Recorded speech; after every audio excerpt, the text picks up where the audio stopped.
అనకాపల్లిలో తారలు దిగివచ్చిన వేళ ధరలు దిగివచ్చిన వేళ ఏప్రిల్ 3న శుభప్రదం షాపింగ్ మాల్ ప్రారంభోత్సవ వేడుకకి శుభాహ్వానం. నమస్తే, వెల్కమ్ టు సుమన్ టీవీ. నేను మీ సాయి భైరి.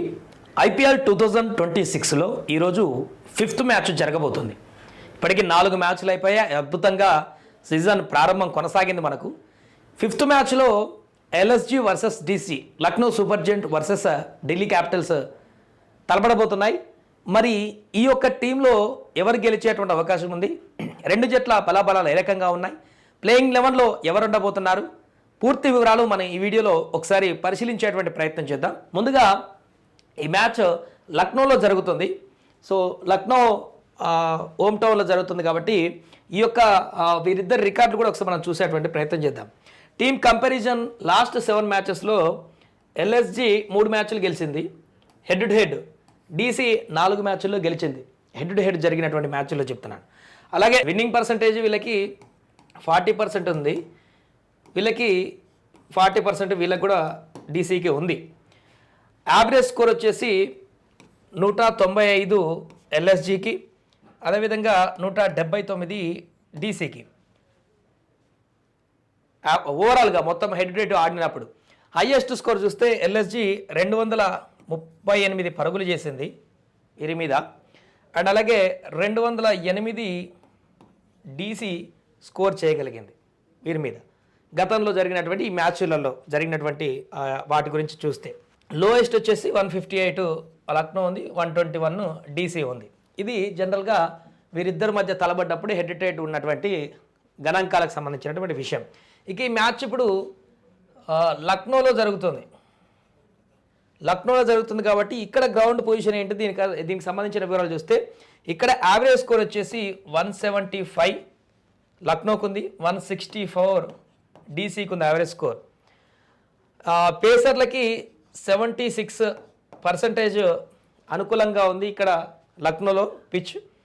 24% స్పిన్నర్స్కి అనుకూలిస్తుంది. సో పేసర్లది ప్రధాన పాత్ర పోషించేటువంటి అవకాశము ఇక్కడ ఈరోజు జరిగేటువంటి 5th మ్యాచ్లో మనకు కనిపిస్తుంది. సో ఇది రెండు జట్ల మధ్య తలపడ్డప్పుడు జరిగినటువంటి గతంలో ఉన్నటువంటి రికార్డులు. సో 3 మ్యాచ్లు ఎల్ఎస్జీ గెలిచింది, 4 మ్యాచ్లు డీసీ గెలిచింది. కాబట్టి ఒక మ్యాచ్ గెలిచి డీసీ కొంత పైచేయి సాధించినట్టు కనపడుతుంది. గత సీజన్లో ఎల్ఎస్జీ అనుకున్నంతగా రాణించలేదు కాబట్టి ఈసారి ఏ రకంగా చూస్తుందనేది చూడాలి. అండ్ ఇప్పుడు ప్లేయింగ్ 11లో ఎవరెవరు ఉండబోతున్నారు రెండు టీముల నుంచి, బ్యాటింగ్ బలాలు ఏ రకంగా ఉన్నాయి, పూర్తిగా ఒకసారి మనం అంచనా వేద్దాం. డీసీ ఎల్ఎస్జీలో ప్లేయింగ్ 11లో ఉండేటువంటి టీంను ఒకసారి మనం చూస్తే ఎల్ఎస్జీలో మిచెల్ మార్ష్, అడెమ్ మార్క్రమ్ ఓపెనర్స్గా దిగేటువంటి అవకాశం ఉంటుంది. తర్వాత captain Rishabh Pant, Nicholas Pooran, Ayush Badoni, Abdul Samad ఇక్కడ వరకు బ్యాటింగ్ ఆర్డర్తో ఫుల్ ప్లెడ్జ్డ్గా దిగేటువంటి అవకాశం ఉంటుంది. ఒక ఇంపాక్ట్ ప్లేయర్ని బ్యాటింగ్లో యూజ్ చేసుకునేటువంటి అవకాశం ఉంటుంది.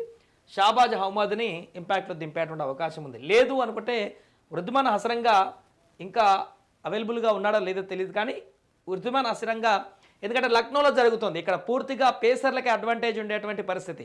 అలా అని చెప్పేసి అసరంగా లాంటి బౌలర్ని పక్కన పెట్టేటువంటి పరిస్థితి ఉండదు. ఎందుకంటే అసరంగా ఏం చేస్తారో మనందరికీ తెలిసిందే. బట్ అవైలబిలిటీ ఉందా లేదనేది మనకు తెలియదు కాబట్టి చివరి క్షణం వరకు ఉంటే అసరంగానన్నా ఇంపాక్ట్లో మార్చేటువంటి అవకాశం ఉంది. బ్యాటింగ్లో కూడా చేస్తాడు అసరంగా. సో దాని డౌట్ ఉంది కాబట్టి ప్లేయింగ్ 11 ఉన్నాడో లేదో తెలియదు అని చెప్పేసి ఇక్కడ పెట్టేశాను. సో బ్యాటింగ్లో అయితే ఈ ఆర్డర్ పక్కా ఉంటుంది. తర్వాత నోకియా, మొహమ్మద్ షమి, ఆవేష్ ఖాన్, మయాంక్ యాదవ్, దిగ్వేష్ రాతి ఈ బౌలింగ్ దళంతో దిగేటువంటి అవకాశం ఉంది. ఇక్కడ బౌలింగ్లో ఒకవేళ అసరంగా ఉంటే మాత్రం ఇంకొక బౌలింగ్ ఆర్డర్లో చేంజ్ ఉండేటువంటి అవకాశం ఉంటుంది. అసరంగా ఇన్ అయితే ఇంపాక్ట్లో ఒక ప్లేస్ని మార్చేటువంటి అవకాశం మనకు కనిపిస్తుంది. ఇది ఎల్ఎస్జీ. ఇక డీసీ విషయానికి వస్తే డీసీలో పతున్ నిశంక, కేఎల్ రాహుల్. మన వరల్డ్ కప్లో నిశంక అద్భుతంగా బ్యాటింగ్ చేశాడు, చూసారు T20 వరల్డ్ కప్లో. తర్వాత Nitish Rana, Stubbs, David Miller, Axar Patel, Ashutosh Sharma ఇక్కడ వరకు బ్యాటింగ్ ఆర్డర్ పర్ఫెక్ట్గా కనిపిస్తుంది వీళ్ళకి కూడా.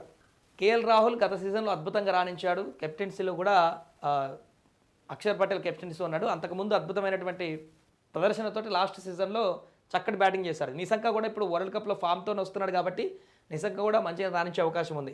నితీష్ రాణా ఏం చేస్తాడనేది చూడాలి ఈ సీజన్లో. స్టబ్స్ ఆల్రెడీ మనందరికీ తెలిసింది, అవసరం ఉన్నప్పుడు తన బ్యాటింగ్ ప్రతాపాన్ని చూపిస్తుంటాడు. డేవిడ్ మిల్లర్ కూడా మొన్న సీజన్ వరల్డ్ కప్ తోటి మంచి ఫామ్లోకి వచ్చాడు. బట్ ఆ ఫామ్ని కొనసాగిస్తారా లేదని చూడాలి. అక్షర్ పటేల్ ఆల్రౌండర్గా కెప్టెన్గా తన యొక్క పాత్ర పోషిస్తూనే ఉంటాడు ఎప్పటికీ. అశుతోష్ శర్మ కీలకమైనటువంటి సమయంలో బ్యాట్ జులపించడంలో దిట్టగా మారాడు అశుతోష్ శర్మ. ఈ సీజన్లో ఏం చేస్తారో చూడాలి. బౌలింగ్లో Vipraj Nigam, Aqib Nabi, Kuldeep Yadav, Lungi Ngidi. So bowling విభాగంలో స్టబ్స్ కూడా బౌలింగ్ వేస్తుంటాడు కాబట్టి అక్షర్ పటేల్ కూడా బౌలింగ్. లుంగి ఎంగిడి పర్ఫెక్ట్ ఇక్కడ బౌలింగ్ కాంబినేషన్ కనిపిస్తుంది. కుల్దీప్ యాదవ్ కూడా స్పిన్లో ఎలాంటి మాయాజాలం చేస్తారో మనందరికీ తెలిసిందే. విప్రాజ్ నిగమ్ అండ్ ఇక్కడ నటరాజన్ ప్లేయర్ ఉన్నాడు. ఇంపాక్ట్లో నటరాజన్ని తీసుకునేటువంటి అవకాశం ఉంటుంది. ఇంపాక్ట్లో ఎవరిని తీసుకుంటారనేది మనం గెజ్ చేయడం అనుకుంటుంది కాబట్టి లాస్ట్ క్షణం వరకు మార్చొచ్చు. కాబట్టి ఇక్కడ బౌలర్ నటరాజన్ని కూడా మనం ఇంక్లూడ్ చేసుకోవచ్చు ప్లేయింగ్ 11లో. పక్కగా నటరాజన్ ఉంటాడు, ఎందుకంటే ఇది పేస్కు అనుకూలించేటువంటి పిచ్ కాబట్టి లక్నోలో ఎక్కువ పేసర్లకు అడ్వాంటేజ్ ఉంటుంది కాబట్టి నటరాజన్ ఉంటాడు.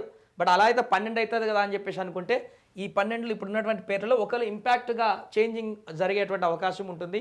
అది డేవిడ్ మిల్లరే కావచ్చు, లేకుంటే నితీష్ రాణా. మేబీ నితీష్ రాణాలో చేంజెస్ చేయొచ్చు ఇంపాక్ట్లో ఎక్కువగా. లాస్ట్ టైం కూడా నితీష్ రాణాని చూసాం. ఇది కరుణ్ నాయర్ కూడా ఉన్నాడు. కరుణ్ నాయర్ని ఫస్ట్ మ్యాచ్కే దించేటువంటి అవకాశం ఉండకపోవచ్చు. ఎందుకంటే డీసీ భవిష్యత్తు దృష్ట్యా అవకాశాలు ఇస్తుంటుంది కాబట్టి కరుణ్ నాయర్ ఏజ్ ఇంకా ఫ్యాక్టర్స్ కొన్ని క్యాల్కులేషన్స్ ఉన్నాయి కాబట్టి లాస్ట్ సీజన్లో అవకాశాలు ఇచ్చారు, రానిచ్చారు 1-2, కానీ ప్రయోగాలు చేసేటువంటి అవకాశం ఉండకపోవచ్చు స్టార్టింగే. ఇన్ కేస్ చేస్తే ఇంపాక్ట్లో కూడా మరి కరుణ్ ఏమైనా పెట్టే అవకాశం ఉంటుందా లేదన్నా చూడాలి. అండ్ ఇక్కడ పెద్ద డిసడ్వాంటేజ్ ఏంటంటే డీసీకి స్టార్క్ అవైలబుల్గా లేడు. డీసీకి కీలకమైనటువంటి బౌలర్ డీసీకి అవైలబుల్గా లేడు ఈ మ్యాచ్లో. కాబట్టి బౌలింగ్లో కొంత డిసప్పాయింట్మెంట్ అయితే డీసీ కనిపిస్తుంది. బట్ కానీ నటరాజన్ కానీ లుంగి ఎంగిడి కానీ విప్రాజ్ నిగమ్ కానీ వీళ్ళు కనుక రాణిస్తే ఎలాంటి ఇబ్బంది ఉండదు. బ్యాటింగ్లో కూడా ఇక్కడ బ్యాటింగ్ విభాగానికి వచ్చి చూస్తే షాన్ మార్క్రమ్ అద్భుతం ఫామ్లో ఉన్నాడు. రిషబ్ పంత్ ఏం చేస్తాడనేది చూడాలి. లాస్ట్ సీజన్లో అయితే ఘోరమైన ప్రదర్శన చేశాడు. Nicholas Pooran, Ayush Badoni, Abdul Samad.